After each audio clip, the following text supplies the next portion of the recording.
مسئلے کے حل کی بات ہو رہی ہے تو افغانستان کا مسئلہ حل کرنے کے لیے امریکہ آیا تھا یہاں پہ وہ چھوڑ کے بھاگا اور ہمارے پلے وہ پہلے سے زیادہ کمپلیکس کیس ڈل گیا.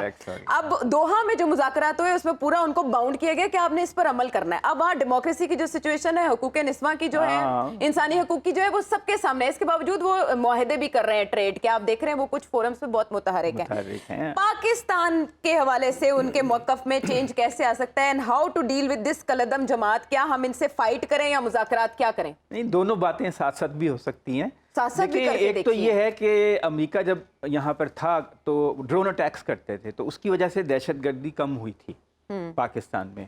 اب جو ہے ڈرون اٹیک تو ختم ہو گئے 2 سال سے وہاں پہ افغان طالبان کی جب سے حکومت آئی ہے. تو میرا خیال ہے پاکستان کو اب سوچنا چاہیے کہ جو بارڈر کے ساتھ ساتھ وہاں پر وہ جمع ہوتے ہیں ٹیررسٹ, اندازہ ہے کہ 10 سے 12 ہزار ٹی ٹی پی کے جنگجو وہاں موجود ہیں افغانستان کے 2-3 صوبوں میں, کنڑ, پکتیا, نورستان. اور یہ جو چترال کا معاملہ ہے تو بہت سنگین ہے کیونکہ چائنا کا بارڈر بھی لگتا ہے, سنکیانگ کا ہمارا بھی ہے, اور وہیں پر ساتھ ہی تاجکستان بھی وخان کی وہ چھوٹی سی وہ ہے. تو ہمیں تھوڑا سا اگریسو ملیٹریلی ہونا پڑے گا اس کے اوپر. اور دوسرا یہ ہے کہ ایک نظریاتی طور پہ بھی ان کی روٹس ہیں, ایسا نہیں ہے کہ ان کی روٹس نہیں ہیں. ایک تو یہ کہ پختون نیشنلزم ہے, تو یہاں بھی پختون ہیں وہاں بھی پختون ہیں, ان کے گہرے رشتے ہیں, نسلی رشتے ہیں, نسلی عصبیت ہے. دوسرے یہ کہ وہ ایک اسلامی شریعت کا جو نعرہ ہے وہ اس کی اپیل ہے. یہاں پہ بھی بعض لوگ یہ سمجھتے ہیں کہ اس طرح کا اسلامی نظام آنا چاہیے, اور وہ چاہتے بھی ہیں کہ جو قبائلی سرحدی اضلاع ہیں جنہیں پہلے فاٹا پاٹا کہتے تھے, اور جو یہ مالاکنڈ کا علاقہ ہے وہاں وہ اپنی اسلامی ریاست قائم کر لیں اور اس کے بعد پورے پاکستان تک اس کو ایکسٹینڈ کریں.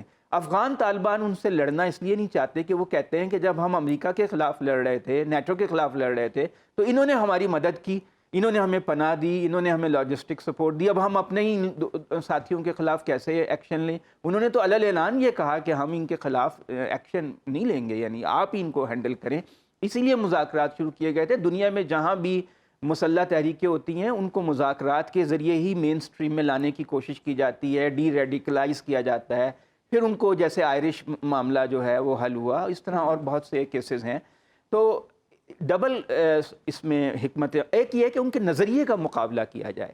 اسلام کی ایک ایسا نریٹو ان کا جو بیانیہ ہے اس کا کاؤنٹر بیانیہ ہم اب تک پیش منظم طریقے سے نہیں کر سکے. نیشنل ایکشن جو پلان بنا تھا اس میں تھا کہ ایک کاؤنٹر نیریٹو پیش کیا جائے گا کہ بھئی اسلام یہ نہیں ہے کہ بس آپ ہر وقت لوگوں کو مارتے پیٹتے رہیں, بلکہ اسلام کا ایک اخوت کا مذہب ہے, اسلام انسانی ہمدردی کا مذہب ہے, لا اکراہ فی الدین کا مذہب ہے, لکم دینکم ولی الدین کا مذہب ہے. تو یہ سب قرآن مجید کی جو تعلیمات ہیں, احادیث ہیں, جو سنت رسول صلی اللہ علیہ وآلہ وسلم ہیں, اس کا ایک بیانیہ بنایا جائے جو ان کے بیانیے کو کاؤنٹر کر کے لوگوں کو اپیل کر سکے.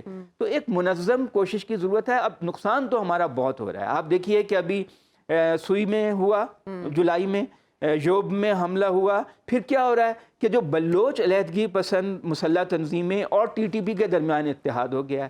اسی طرح خطرہ جب ان سے مذاکرات شروع کیے تھے تو خطرہ یہ تھا کہ کہیں ایسا نہ ہو کہ ٹی ٹی پی کے لوگ داعش میں شامل ہو جائیں, وہ ہمارے لیے زیادہ بڑی مصیبت بنے گی. تو ان کو کسی طرح مین سٹریم میں واپس لایا جائے اور ان کو ڈی ریڈیکلائز کیا جائے. لیکن وہ پروسیس راستے میں رک گیا. وہاں پاکستان میں کچھ ایسی تبدیلیاں آئیں کہ لوگ ایسے اپنے بڑے عہدوں سے ہٹ گئے کہ وہ پروسیس جو ہم مکمل کرنا چاہتے تھے وہ نہیں ہو سکا. تو اب یہ ہے کہ اس کو تحمل سے ہمیں سوچنا چاہیے. یہ اتنا آسان معاملہ نہیں ہے. یہ ایک نظریاتی تحریک بھی ہے اور ایک مسلح تحریک بھی ہے, اور اس میں ظاہر ہے جو پاکستان کو ڈی سٹیبلائز کرنا چاہتے ہیں وہ قوتیں بھی اس میں شریک ہے. ہم اکیلے شاید یہ لڑائی لڑ بھی نہ سکیں.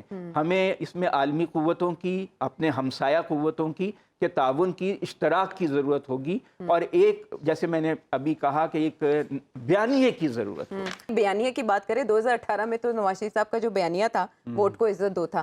اب واپسی پہ اس کے مساوی بیانیہ کیا ہو سکتا ہے؟ ووٹ کو عزت دو, الیکشن نہ کراؤ, اور میرے مخالفین کو مت لڑنے. ووٹ کو اتنی عزت دو کہ الیکشن نہ کرو, کیونکہ جو میرا مخالف ہے اس کو آپ نے جیل میں ڈال دیا, میری لیول پلینگ فیلڈ ہو گئی. اب وہ جو ہے سرکاری مشینری میرے ساتھ ہے, 5 وزیر میرے جو تھے وہ وفاقی کابینہ میں نگران کابینہ کے ارکان بن گئے ہیں. سمیع سعید ہیں, شاہد تارڑ ہیں, عمر سیف ہیں, حچیمہ ہیں, فواد حسن فواد ہیں.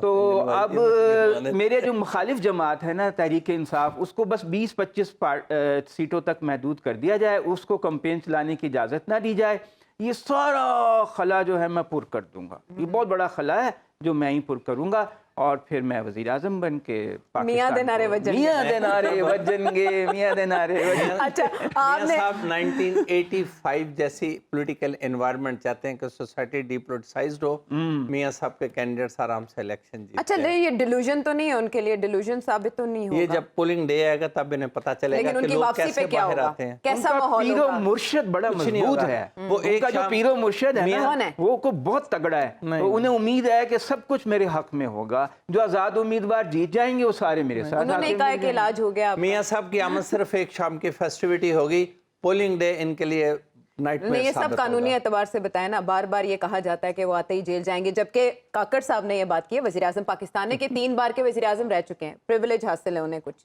نہیں، کیا ہے وہ؟ قانون میں ایسی کوئی پریویلیج نہیں ہے. ہی از اے کانوکٹ. ہاں ایک وہ کر سکتے ہیں کہ مریم بی بی کی ایکوٹل ججمنٹ کو بیس بنا کے پروٹیکٹیو بیل لینے کی کوشش کریں، انٹرم پریرس بیل اسلام آباد ہائی کورٹ سے، اور یہاں سے پروٹیکشن لے کے ہمیں سرنڈر کرنے کے لیے انٹرم چلیں، پروٹیکشن دی انٹرسٹنگ جائے. ٹائمز